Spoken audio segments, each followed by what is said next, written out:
መዝሙረ ዳዊት ዛሬም ቀጥሏል። መዝሙረ ዳዊት ምዕራፍ 3 ይህ በተለያየ ሐዘን ውስጥ በተለያየ ስደት ውስጥ ሰዎች ለሚገፏችሁና ለሚያሳዝኗችሁ በሰዎች እያዘናችሁ እየተጎዳችሁ ላላችሁ ሰዎች ጥሩ ድንቅ መልእክት የምታገኙበት የመጽሐፍ ቅዱስ ክፍል ነው። ሰላም፣ እንዴት ናችሁ? በመላው ዓለም ላይ የምትገኙ የዩቲዩብ ቤተሰቦቼ ክብር ሁሉ ለእግዚአብሔር ይሁን። መዝሙረ ዳዊት ምዕራፍ 3 እግዚአብሔር ሆይ ጠላቶቼ ምንኛ በዙ፣ ስንቱስ በእኔ ላይ ተነሳ። ብዙዎች ነፍሴን እግዚአብሔር አይታደግሽም አሏት።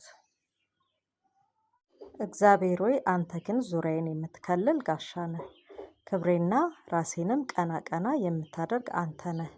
ወደ እግዚአብሔር ድምፄን ከፍ አድርጌ እጮሃለሁ፣ እርሱም ከተቀደሰው ተራራ ይመልስልኛል። እተኛለሁ፣ አንቀላፋለሁ፣ እግዚአብሔርም ደግፎኝ ይዞኛልና እነቃለሁ። በየአቅጣጫው የከበበኝን አእላፍ ሕዝብ አልፈራም። እግዚአብሔር ሆይ ተነስ፣ አምላኬ ሆይ ታደገኝ። የጠላቶቼን ሁሉ መንጋጋ ትመታለህ፣ የክፉዎችንም ጥርስ ትሰባብራለህ።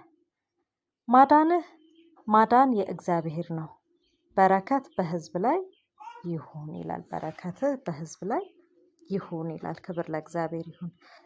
ከዚህ ምዕራፍ ላይ የምንረዳው ነገር ምንድን ነው? ዳዊት በልጁ በአቤሴሎም በኩል ስደት በደረሰበትና ነፍሱን በሚፈልጉበት ሊያጠፉት ሊጎዱት ከአቤሴሎም ከልጁ ጋር ተደራጅተው በተነሱበት ሰዓት ላይ ወደ እግዚአብሔር ነፍሱ ስትደገፍ እግዚአብሔር እንደሚያስመልጠው ሲተማመን በእግዚአብሔር ላይ እግዚአብሔር እንደሚታደግና በጠላቶቹ ጥርስ ንክሻ ላይ አሳልፎት ዳዊት ምን ያህል ትልቅ የሆነ በእግዚአብሔር መተማመን እንዳለው ሁሉ ያሳያል። ትልቅ የሆነ እግዚአብሔር መደገፍና እምነት አለው። ለዛም ነው ዳዊት በእግዚአብሔር ፊት እንደ ልብ የተባለው። ምክንያቱም ያለ እምነት እግዚአብሔርን ደስ ማሰኘት ስለማይቻል እና ምንም ያህል ለጠላቶቹ የጥርስ ንክሻ እንደማይሰጠው ዳዊት ምን ነበር ማለት ነው? እርግጠኛ ነበረ። ምክንያቱም ምን ይላል? ቁጥር 3 ላይ እግዚአብሔር ሆይ አንተ ግን ዙሪያዬን የምትከልል ጋሻ ነህ፣ ክብሬና ራሴን ቀና ቀና የምታደርግ አንተ ነህ። ሃሌሉያ! አያችሁ፣ እግዚአብሔር በሚከባችሁ ሊያጠፏችሁ ነፍሳችሁን በሚሹ ውድቀታችሁን በሚፈልጉ ሊያዋርዷችሁ በሚፈልጉ ፊት ሁሉ እግዚአብሔር ለእናንተ ምንድን ነው? እግዚአብሔር ለአንቺ ምንድን ነው? እግዚአብሔር ለአንተ ምንድን ነው? በዙሪያችሁ እንደ ጋሻ የሚሆን ነው። እግዚአብሔር ለሚታመኑበት ሁሉ ጋሻ ነው። ለዛ ነው እስከ ዛሬ ድረስ አጥፊዎች ያላጠፉን። የኛን ውድቀት፣ የኛን መበላሸት፣ የኛን መጥፋት፣ የኛን መሞት የሚፈልጉ ሰዎች ልክ አቤሴሎም ዳዊትን ያሳደደና ይፈልግ እንደነበረ የዳዊትን ውድቀታችንን ያላገኙት ምንድን ነው? እግዚአብሔር ምን ስለሆነ ነው? እግዚአብሔር ጋሻ የሚሆን አምላክ ነው። ልብ ብላችሁ ስሙኝ የተወደዳችሁ። እግዚአብሔር ጋሻ የሚሆን አምላክ ነው። በዘመናችሁ ሁሉ የእግዚአብሔርን ኃያልነት፣ የእግዚአብሔርን ሁሉን ቻይነት፣ የእግዚአብሔርን ድል አድራጊነት እግዚአብሔር ስለ እናንተ ግድ እንደሚለው እንደገና ደግሞ የትኛውም ነገር በሱ ቁጥጥር ስር እንዳለና እግዚአብሔር ጋሻ ሊሆን እንደሚችል በሕይወት ዘመናችሁ ሁሉ ልታስተውሉና ልታምኑ የሚገባ ነገር ነው ማለት ነው። ምክንያቱም የዳዊትን ሕይወት ስናይ ይሄንን ነገር አንተ ጋሻዬ ነህ እያለ እየተናገረ ያለው ዳዊት በሚያምር ሁኔታ ላይ አይደለም። ደስ በሚል በዙፋኑ ላይ ቁጭ ብሎ ንጉሥ ስለሆነ ዳዊት በተለያየ የግብዣ ሰርሞኒዎች ላይ በተለያየ ስለ ንጉሱ ስለ ዳዊት ውዳሴ እየተደረገለት ባለ ሰዓት ላይ አይደለም። እግዚአብሔርን አንተ ጋሻዬ ነህ፣ አንተ ከፍ ከፍ አንገቴን ከፍ ከፍ የምታደርግ ነህ፣ ቀና ብዬ እንዲሄድ የምታደርገኝ ነህ እያለ ያለው በሚያምር ቀኑ ላይ አይደለም። አያችሁ፣ በማያምር ቀኑ ላይ ነው። ስደት ላይ በነበረበት ቤተ መንግስቱን ጥሎ አቤሴሎም እንዳይገለው ወደዛ ወደዚህ ክብሩን ትቶ ነፍሱን በሚሻው አቤሴሎም እንዳይያዝ ወደዛ ወደዚህ በማያምር ቀኑ ነው። አያችሁ፣ በእግዚአብሔር ላይ እምነቱ የማይናወጥና የእግዚአብሔርን ማንነት በጠራ ሁኔታ የሚያቅሰው ስለሆነ በማያምር ጊዜው ላይ ነው ዳዊት ምን እያለ ያለው?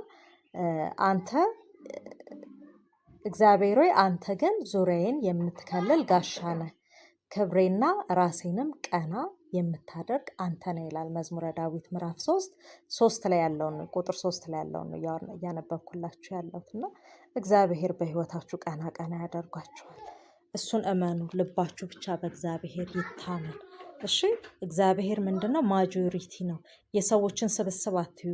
የሰዎችን ጎን ለጎን መያያዝ፣ የሰዎችን ስብስብ፣ የትኛውንም አይነት ነገር በዛ ላይ እንትን እንዳትሉ። አንድ እግዚአብሔር ከእናንተ ጋር ያለ ምንድነው?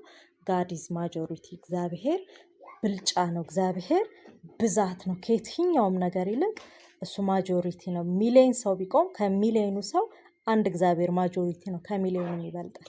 20 ሰው ቢኖር እግዚአብሔር ሃሌሉያ ማጆሪቲ ነው። ከ20ውም ሰው አንድ እግዚአብሔር ይበልጣል። ሁል ጊዜ እናንተ ጋር ያለው እግዚአብሔር ማጆሪቲ መሆኑን ተረድታችሁ በዚህ ነፍሳችሁ ሐሴት አድርጋ ሁል ጊዜም እንደ ዳዊት በማያምር ቀናችሁ ራሱ ጋሻችሁ ሆኖ ልታርፉበት ዘንድ ይገባል ማለት ነው። ጋዲዝ ማጆሪቲ። እግዚአብሔር ምንድነው? ብልጫ ነው፣ ብዛት ነው። ከፍተኛ ቁጥር ማጆሪቲ የሚባለው ምንድነው? ብልጫ ያለው አይደለም። ከየትኛውም ነገር ብልጫ ያለው ነው። ከየትኛውም ስብስብ፣ ከየትኛውም መያያዝ፣ ከየትኛውም ሁኔታ፣ ከየትኛውም አለን ከሚሉ ነገሮች ይልቅ ሃሌሉያ እግዚአብሔር ማጆሪቲ ነው። ስለዚህ ለዛ ነው ዳዊት ይህንን ጠንቅቆ ስለሚያውቅ ነው ብቻውን በስደት ውስጥ በነበረበትም ሰዓት ላይ በሀዘን ውስጥ በልጅ እንግዲህ እንደዛ ስደት ውስጥ መግባት በጣም የሚያሳዝን ነገር ነው እና እንደዛ በሚያዝንበትም ሰዓት ነገር ግን እግዚአብሔር ብልጫው እንደሆነ በእግዚአብሔር እንደሚበልጣቸው ልቡ በእግዚአብሔር የታመነ ነበረ። ወደ እግዚአብሔር ድምፄን ከፍ አድርጌ እጮሃለሁ፣ እርሱም ከተቀደሰው ተራራው ይመልስልኛል። እግዚአብሔር ጋር ወደ እግዚአብሔር ያለውን ጉዳይ ይዞ ስሞታውን ይዞ ሁኔታውን ይዞ ነገሩን ይዞ የከበደውን ነገር ይዞ ወደ አምላኩ ምን ይላል? ይጮሃል፣ ይናገራል፣ ለእግዚአብሔር ይናገራል። እግዚአብሔርም ደግሞ ይመልስለታል። እግዚአብሔር በየትኛውም በጨነቃችሁ ጉዳይ ላይ፣ ግራ በገባችሁ ጉዳይ ላይ የሚመልስ አምላክ ነው። በየትኛውም ስደት ውስጥ ዛሬ እናንተ ምን አይነት መከፋት ውስጥ እንዳላችሁ አላውቅም። እኔ ምን አይነት ሀዘን ውስጥ ከቤተሰብ ጋር የተያያዘ ሊሆን ይችላል፣ ከጎረቤቶች ጋር የተያያዘ፣ ከዘመድ ጋር፣ ከትዳር ጋር፣ ከልጆች ጋር ከየትኛው አይነት ሀዘን ውስጥ እንዳላችሁ እኔ ዛሬ አላውቅም። ነገር ግን በየትኛውም ሀዘናችሁ ላይ ወደ እግዚአብሔር ስትጮሁ እግዚአብሔር ደግሞ ከተቀደሰው ዙፋን ከተቀደሰው ተራራ ላይ ለእናንተ ምን ያደርጋል ማለት ነው? ይመልስላችኋል። እግዚአብሔር የሚመልስ ሁሉን በሱ ቁጥጥር በሱ ኮንትሮል ውስጥ ያለ ነገር ነው እና ዳዊት እንደሚታመንበትና ጋሻ እንደሚሆነው ራሱንም ቀና ቀና እንደሚያደርገው ከተናገረ በኋላ ምን አለ? ወደ እግዚአብሔር ድምፄን ከፍ አድርጌ እጮሃለሁ፣ እርሱም ከተቀደሰው ተራራ ይመልስልኛል ይላል። ሃሌሉያ! እግዚአብሔር የሚመልስላችሁ አምላክ ነው። ስለዚህ ከበባና ጭንቀት ውስጥ ስትሆኑ ትኩረታችሁን ሁሉ፣ ህይወታችሁን ሁሉ፣ ነገራችሁን ሁሉ፣ በየትኛውም ነገራችሁን በሙሉ ማጆሪቲ በሆነው እግዚአብሔር ላይ ከፍ አድርጋችሁ እምነትና ትምከታችሁን በሱ ላይ አድርጉ። እኔ እግዚአብሔር በብዙ ሲረዳ አይቻለሁ። በብዙ በህይወቴም ሰዎች ያለ አግባብ አንዳንድ ጊዜ እኔ ከተወለድኩበትና ከኖርኩበት አካባቢ ላይ ሩቅ በሚባል ቦታ ላይ ነው አሁን መጥቼ የምኖር ያለሁት። ግን አንዳንዴ ምን የሚባል ነገር አለ፣ ዮሴፍን የማያውቀው ሌላ ንጉሥ ተነሳ አይደል የሚለው አለ አይደል? ልክ እንደዛ በፍጹም ማንነቴን፣ አስተዳደጌን፣ አመጣጤን፣ የኖርክበትን ፋሚሊ ስብዕናዬን ጭምር ምኔንም ማያውቁ ሰዎች መሀል ላይ መጥቼ የኖርኩበት ጊዜ አለ። አሁንም ስቲል ያለውበት ሁኔታ አለ። ግን እግዚአብሔር በነገሮች ሁሉ እንደ ሰዎቹ ባህሪ፣ እንደ ሰዎቹ አመጣጥ፣ እንደ ሰዎቹ ሁኔታ ሳይሆን እግዚአብሔር ድል እየሰጠኝ፣ እግዚአብሔር ማጆሪቲ የሆነው እግዚአብሔር በእነሱ መደራጀት፣ በእነሱ ዘይቤ መግባባት፣ በእነሱ የተለያየ ነገር እኔን ዝቅ ሳያደርግ ምንም ሳያጎድልብኝ የእስራኤል ቅዱስ ልቤን ሙሉ አድርጎ አንገቴን ቀና አድርጌ እንድኖር በውስጤ አቅምና ኃይል ሰጥቶኝ፣ አቅምና ኃይል እሱ እንዳለ ሆኖ ፍጹም መጽናናትና ፍጹም ደስታን በሄድኩበት ጎዳና ሁሉ ሃሌሉያ ድልን እየሰጠኝ ስኖ ለእኔ ራሴ በህይወቴ የቀመጽኩት ነገር ነው። እና አንዳንዴ ምን እላለሁ፣ ሰዎች እንደመሰላቸው አውርደው በቃ እንደመሰላቸው የራሳቸውን ነገር አምጥተው ሲለጥፉባችሁ የመጣ ሰው ሁሉ ይሄ ትህትና ማጣት ነው። በነገራችን ላይ አለማወቅም ጭምር ነው ብዬ ነው የማምነው። እና የመጣ ሰው ሁሉ እጃችሁን ይዞ ወስዶ ሊያስተምራችሁ ከሀ ሊያስጀምሯችሁ ሲሞክሩ በቃ ምንም ነገር ደስ የማይል አይነት ሁኔታዎችን ሲያደርጉ ጌታ ሆይ ምን አይነት ቦታ ነው የመጣሁትኝ?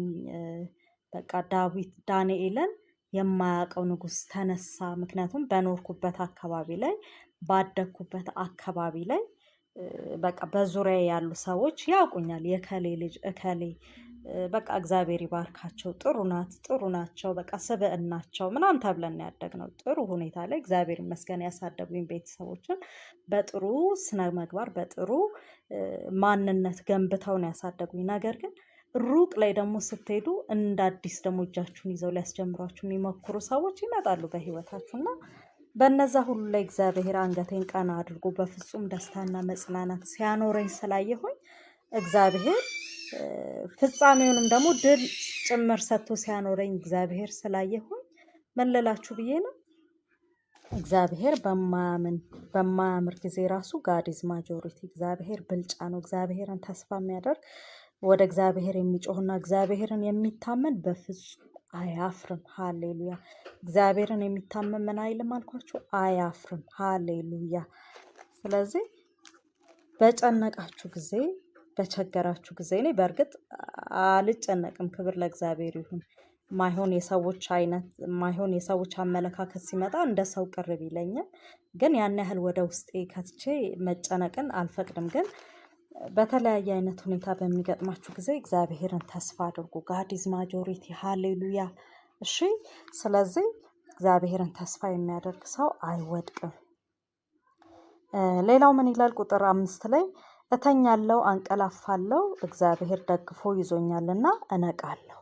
ይህንን የሚለው በማን እየተሳደደ ባለበት ጊዜ ነው። ዮናታን ሊገለው ነፍሱን ፈልጎ በሚያሳድደው ሰዓት ላይ የዳዊት መቀጠል፣ የዳዊት መኖር፣ የዳዊት ዓመታትና ዘመናት ቀናቶች በህይወቱ ላይ ተጨምሮ ማየት በእግዚአብሔር እጅ እንደሆነ ዳዊት ጠንቅቆ የሚያውቅ ሰው ምን ይላል? ከዛ ዳዊት ቀጥሎ በየአቅጣጫው ቁጥር 6 ላይ በየአቅጣጫው የከበበኝን አእላፍ ህዝብ አልፈራም ይላል። አያችሁ፣ ቅድም እግዚአብሔር ብልጫን አላልኳችሁም? ለምን 20 ሰዎች መሀል አትገቡም? ለምን 5 ተደራጀን የሚሉ ሰዎች መሀል አትገቡም? ለምን 101,000 ለምን የፈለጉትን ያህል ቁጥር ላይ የሆኑ ሰዎች መሀል ላይ ዳዊት ምን አይነት ነው? ልበ ሙሉ ነው። በእግዚአብሔር የታመነ ልበ ሙሉ ነው። እና እግዚአብሔር ብልጫ ነው። እግዚአብሔር ማጆሪቲ ነው። ሁሉ ጊዜ በህይወታችሁ እግዚአብሔር ከእናንተ ጋር ያለው እግዚአብሔር ማጆሪቲ እንደሆነ፣ እንደማይጥል፣ እንደማያሳፍራችሁ፣ አብሯችሁ ሆኖ ልትወድቁ እንደማትችሉ፣ የሰው ብዛት፣ የሰው ብልጫ፣ የሰው ቁጥር፣ የሰው ማንነት፣ የሰው ወደዚህ ወደዛ ማለት እናንተን ሊያንቀሳቅሳችሁ እንደማይችል ሁሉ ጊዜ መረዳቱ ሊኖራችሁ ይገባል። እና በየአቅጣጫው የከበበኝን አእላፍ ህዝብ አልፈራም ይላል ዳዊት። እግዚአብሔር ሆይ ተነሳ፣ አምላኬ ሆይ ታደገኝ ይላል። እነዚህ ጠላቶች የሚንቀሳቀሱ የዮናታን ቡድኖች ቢኖሩም የሚያሳድዱኝ ቢኖሩም ምን ይላል ዳዊት? እግዚአብሔር ሆይ ተነሳ፣ አንተ ማስቆም ትችላለህ፣ አንተ ልትታደገኝ ትችላለህ፣ አምላኬ ሆይ ታደገኝ እያለ እንትን ይላል፣ ይጣራል ወደ እግዚአብሔር። የጠላቶቼን ሁሉ መንጋጋ ትመታለህ፣ የክፎችንም ጥርስ ትሰባብራለህ። መንጋጋ እንግዲህ ትልቅ ጤና ላይ ያላችሁ ሰዎች ታውቁታላችሁ።